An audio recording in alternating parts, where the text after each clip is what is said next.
senador Magno Malta subiu à tribuna do Senado para denunciar os abusos sendo cometidos contra o ex-presidente Jair Bolsonaro e seus aliados pelo Supremo Tribunal Federal e lembrou a responsabilidade dos senadores pela consolidação da ditadura da toga no Brasil.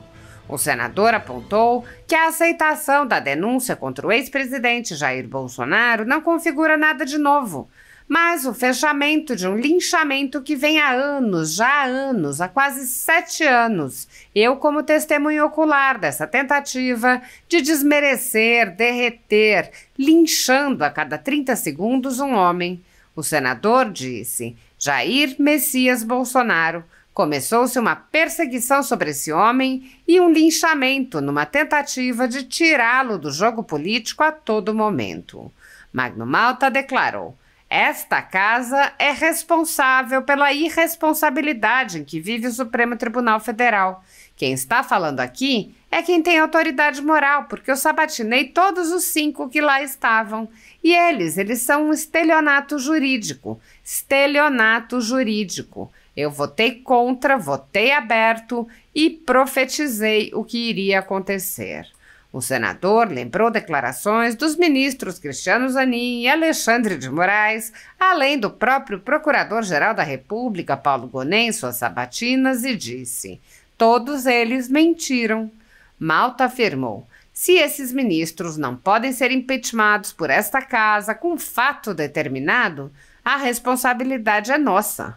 Magno Malta disse: hoje, de uma forma grosseira, o mundo assiste não o ordenamento jurídico sendo colocado em prática, mas uma narrativa com apelido de jurídica. E eles agora têm todas as possibilidades de colocar em prática aquilo que eles sonharam, o que disse o presidente da corte: perdeu, mané. O senador lembrou que nos inquéritos políticos conduzidos nas cortes superiores está havendo a criminalização daquilo que não é crime para suprimir um grupo político e afirmou: esses ministros são um estelionato judiciário, eles mentiram para receber a toga. Malta acrescentou: foram aprovados com um juramento de que iriam proteger a Constituição. Pelo contrário, cuspiram na Constituição. O senador Magno Malta afirmou: estamos vivendo dias horrorosos, tenebrosos. Como eu disse no início, um céu toldado no Brasil de dificuldades. E eu espero que nós aqui desta tribuna cumpramos nosso papel enquanto senadores da República para fazer o enfrentamento a essa sanha autoritária do STF. O senador concluiu: vamos ver se Bolsonaro acabou no dia 6 de abril na Avenida Paulista. Apesar de alguns senadores agirem no limite de seus poderes para frear os atos autoritários de ministros das Cortes Superiores, a Casa Legislativa como um todo permanece cega, surda e muda, indiferente aos ataques à democracia, graças aos seus presidentes, que engavetam todos os pedidos de impeachment de ministros de Cortes Superiores que chegam às suas mãos. Os senadores há muito tempo têm conhecimento dos inquéritos secretos conduzidos pelo ministro Alexandre de Moraes, utilizando delegados da Polícia Federal escolhidos a dedo para promover uma imensa operação de fishing expedition contra seus adversários políticos. O desrespeito ao devido processo legal e a violação ao sistema acusatório são marcas dos inquéritos políticos conduzidos pelo ministro e já foram denunciados desde a ex-procuradora-geral da República, Raquel Dodge, que promoveu o arquivamento do inquérito das fake news, e também por inúmeros juristas, inclusive em livros como Inquérito do Fim do Mundo, Sereis como Deuses, Suprema Desordem, Juristocracia e Estado de Exceção no Brasil, Censura por toda parte. O ministro Alexandre de Moraes já foi chamado de xerife pelo então colega Marco Aurélio Mello pelos excessos cometidos em seus inquéritos. Na imprensa internacional, as denúncias vêm se avolumando. O ministro Cássio Nunes Marques consignou em voto as violações de direitos humanos nas prisões em massa ordenadas por Moraes. Apesar das constantes denúncias, o Senado brasileiro segue inerte.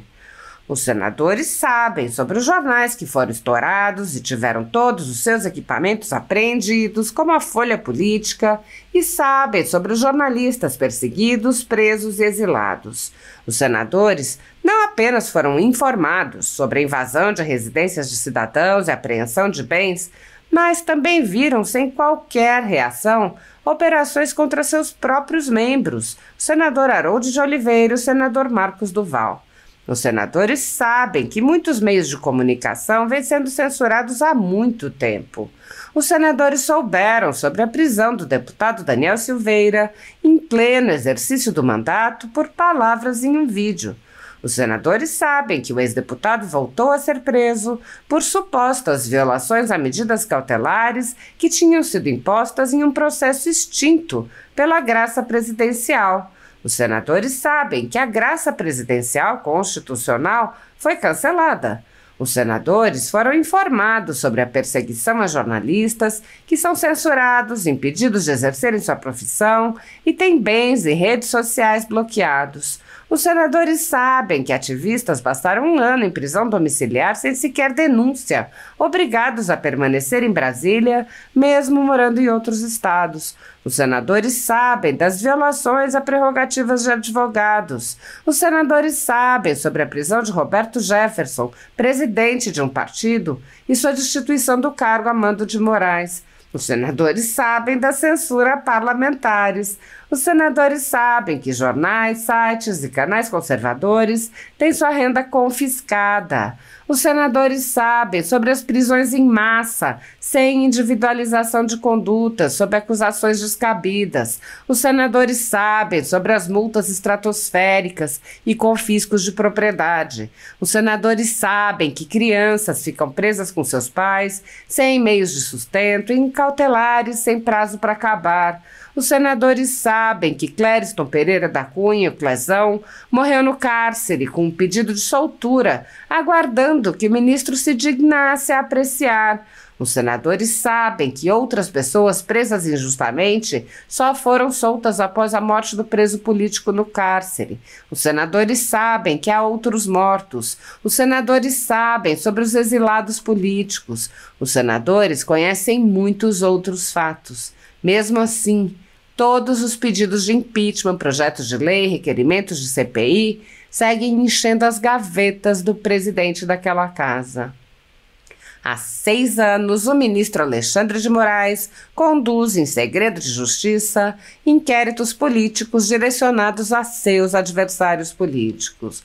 Em uma espécie de parceria com a velha imprensa, matérias, reportagens e relatórios são admitidos como prova sem questionamento, substituindo a ação do Ministério Público e substituindo os próprios fatos, e servem como base para medidas abusivas que incluem prisões políticas, buscas e apreensões, bloqueio de contas, censura de veículos de imprensa, censura de cidadãos e parlamentares, bloqueio de redes sociais, entre muitas outras medidas cautelares inventadas pelo ministro sem qualquer chance de defesa ou acesso ao devido processo legal. O mesmo procedimento de aceitar depoimentos de testemunhas suspeitas e interessadas e tomar suas palavras como verdadeiras se repete em diversos inquéritos nas cortes superiores. A Folha Política já teve sua sede invadida e todos os seus equipamentos apreendidos a mando do ministro Alexandre de Moraes. A renda do jornal está sendo confiscada a mando do ministro Luiz Felipe Salomão, ex-corregedor do Tribunal Superior Eleitoral, com aplauso dos ministros Luiz Roberto Barroso, Alexandre de Moraes e Edson Fachin. Todos os rendimentos de mais de 20 meses de trabalho de jornais, sites e canais conservadores são retidos sem qualquer base legal. Se você apoia o trabalho da Folha Política e pode ajudar, doe qualquer valor através do Pix utilizando o QR Code que está visível na tela ou o código ajude@folhapolitica.org. Caso prefira a transferência ou depósito, a conta da empresa Raposo Fernandes está disponível na descrição deste vídeo e no comentário fixado no topo. Há mais de 10 anos, a Folha Política vem fazendo a cobertura da política brasileira, quebrando a espiral do silêncio imposta pelo cartel midiático que quer calar vozes conservadoras. Pix, ajude@folhapolitica.org. Assista. Senhor presidente, senhores senadores, aqueles que nos veem, o céu do Brasil está toldado. Está toldado o céu de Brasília. Hoje, o mundo recebe nada que seja novo para nós, senador Cleitinho. Mas o fechamento de um linchamento que vem há anos, há quase 7 anos, eu como testemunha ocular dessa tentativa de desmerecer, derreter, linchando a cada 30 segundos um homem. Eu sei que eu estou nessa luta há muito tempo, lutando pelas mesmas pautas e falando as mesmas coisas que esse homem chamado Jair Messias Bolsonaro, quando cheguei na Câmara Federal, ele lá já estava, e tive pouco relacionamento porque fui presidir a CPI do narcotráfico, e como ela durou muitos anos, e ia até as madrugadas, os depoimentos, quando CPI era CPI. A partir dali, ao chegar nessa casa, o estreitamento, e não conheço ninguém, e que é fruto, tem gente que não acredita e não gosta, e quem sabe tem chateação por isso ou inveja, que foi alçado à presidência da República, e isso feriu suscetibilidades. E Jair Messias Bolsonaro começou uma perseguição sobre este homem e um linchamento numa tentativa de tirá-lo do jogo político a todo momento. O que está acontecendo no Brasil hoje, senador Potin? Nesse momento, esse fechamento do Supremo, que nós já sabíamos onde ia acontecer, é culpa dessa casa. Essa casa é responsável pela irresponsabilidade que vive o Supremo Tribunal Federal. Quem está falando aqui é quem tem autoridade moral, porque sabatinei todos os 5 que lá estavam. E eles são estelionato jurídico. Estelionato jurídico. Eu votei contra, votei aberto e profetizei o que ia acontecer. A ditadura já chegou até aqui do Senado. Semana passada eu fui botar aqui o Zanin, contando uma mentira jurídica, se dirigindo a mim na sabatina dele.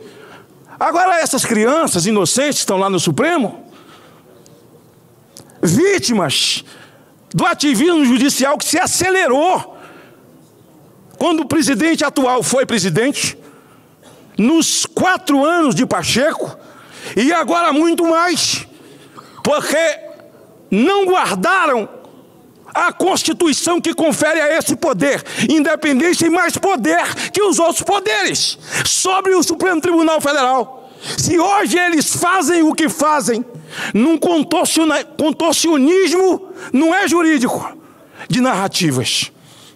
Jair Bolsonaro, que crime ele cometeu? Ele assumiu a presidência da República, passou o tempo falando em 4 linhas da Constituição. Ele cometeu um crime com o Nordeste de Vossa Excelência, ter feito a transposição do Rio São Francisco. Alguém pode me desmentir? Eu vou ficar aqui para partilhar Vossa Excelência.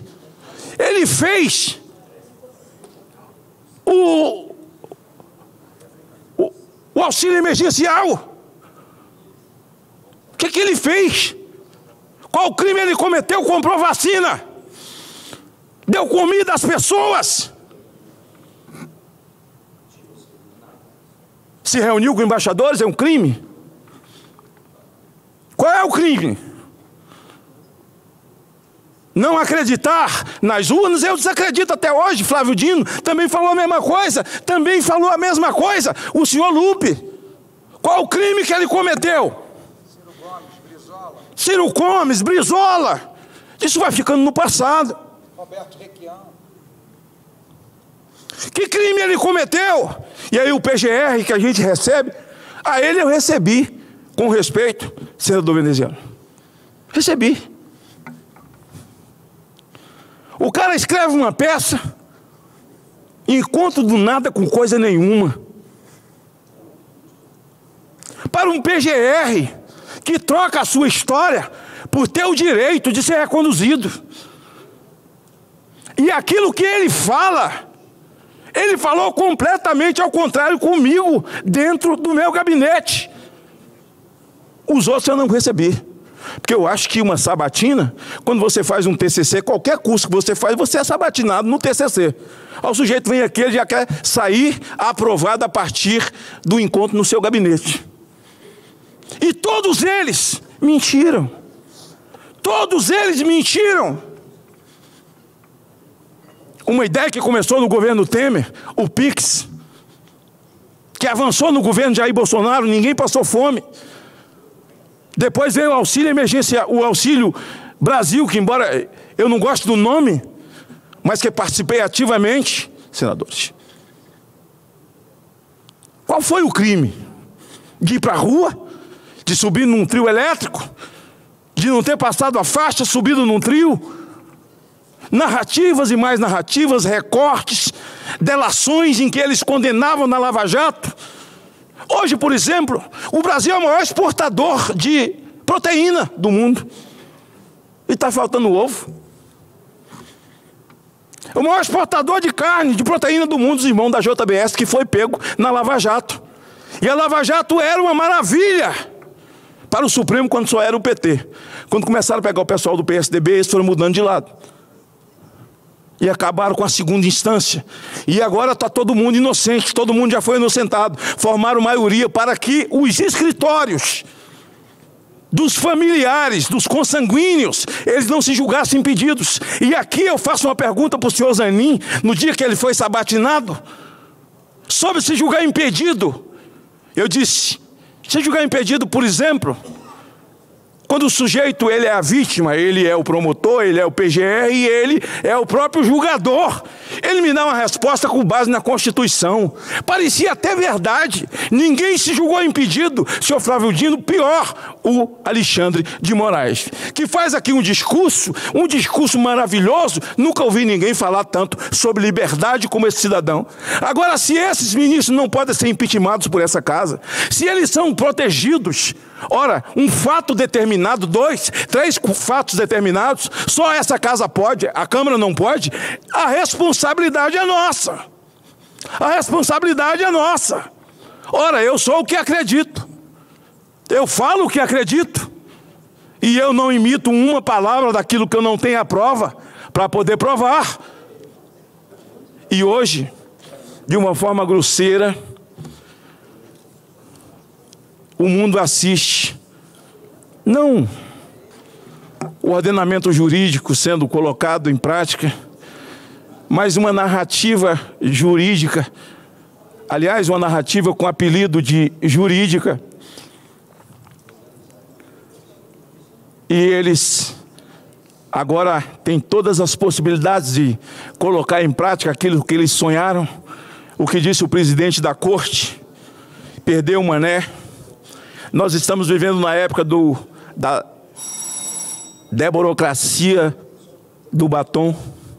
Ela eterniza a frase dele na deburocracia, numa estátua que não tem nada demais, porque os black blockers vivem para pichar e nada lhes acontece. Se botaram fogo na estátua de Borba Gato, nada lhes acontece. A criminalização daquilo que não é crime. Senhor presidente, esses ministros que eu sabatinei, eu garanto a Vossa Excelência que eles são estelionato judiciário, que passaram por essa casa, mentiram para receber a toga, foram aprovados com o juramento de que cumpriria a Constituição. Pelo contrário, eles cuspiram na Constituição, eles pisaram na Constituição, para ser o que Vossa Excelência disse sobre a minha pessoa, de que realmente eu sou uma pessoa que cumpre o tempo, e como o meu tempo foi reposto, eu vou, não aceitando o título, porque na verdade assim, eu não consigo, eu não tenho a capacidade de Suplicy, de síntese, né? Acho que só Suplicy tem aquela capacidade de síntese, que ele lhe pede uma parte, fala 2 horas e você fala 2 minutos, não é? Mas eu gostaria, e Vossa Excelência sempre foi benevolente comigo, repôs o meu tempo e já me botou mais 1 minuto, não é? Eu espero que Vossa Excelência não... O meu discurso é como de crença, é de convicções. Eu nunca subi a essa tribuna para mentir ou colocar algo que é em verdade com relação às pessoas. E quando me refiro ao Supremo, eles precisam receber de mim indignação. O intérprete da mente de Cristo disse: não vos conformeis com esse mundo, mas transformai-vos pela renovação do vosso entendimento. Encerro dizendo que, sem mandato, eu fiz tantos vídeos que estão nas minhas redes sociais, evocando 142. Eu estava cometendo crime? Não. Está na Constituição.